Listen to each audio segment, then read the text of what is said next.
IPL franchise యాజమానులను ఉద్దేశించి team India మాజీ batter Virendra Sehwag కీలక వ్యాఖ్యలు చేశారు. ఆటగాళ్లు, కోచ్లే జట్టును ముందుకు నడిపిస్తారని, ఈ విషయం ఓనర్లు జోక్యం అవసరమా అంటూ ఘాటుగా విమర్శించారు. వ్యాపారవేత్తలు కేవలం లాభ నష్టాల గురించి ఆలోచిస్తారని, అయితే మైదానంలోనే ఆటగాళ్లను కించపరిచేలా వ్యవహరించడం సరికాదని హితవు పలికాడు. లక్నో సూపర్ జైంట్స్ యజమాని సంజీవ్ గోయెంకా ఆ జట్టు కెప్టెన్ కేఎల్ రాహుల్ పట్ల అనుచితంగా ప్రవర్తించిన నేపథ్యంలో సెహ్వాగ్ ఈ మేరకు వ్యాఖ్యలు చేశాడు. కాగా ఐపీఎల్ 2024లో సన్ రైజర్స్ హైదరాబాద్ తో మ్యాచ్ లో కేఎల్ రాహుల్ కెప్టెన్ గా బ్యాటర్ గా విఫలమయ్యాడు. ఫలితంగా రైజర్స్ చేతిలో లక్నో చిత్తుగా ఓడిపోయింది.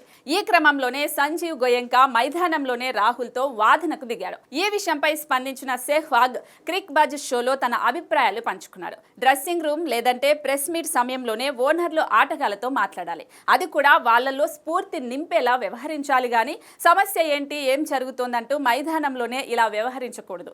కోచ్లు, కెప్టెన్ జట్టును నడిపిస్తారు. కాబట్టి ఓనర్లు ఆటగాళ్ల విషయాల్లో జోక్యం చేసుకోకపోవడమే బెటర్. వాళ్ళంతా వ్యాపారవేత్తలు. వాళ్లకు కేవలం లాభం నష్టం గురించి మాత్రమే తెలుసు.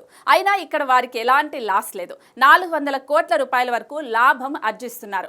అంటే ఇక్కడ వాళ్లకు నష్టమేమీ ఉండదు కదా అని అంటున్నా, లాభాలు తీసుకోవడం తప్ప జట్టులో ఏం జరిగినా పట్టించుకునే అవసరం పెద్దగా లేదనే అనుకుంటున్నా అని చెప్పుకొచ్చారు. మీరేమైనా చెప్పాలనుకుంటే ఆటగాళ్లను మోటివేట్ చేసేలా ఉండాలని సెహ్వాగ్ ఘాటు వ్యాఖ్యలు చేశారు.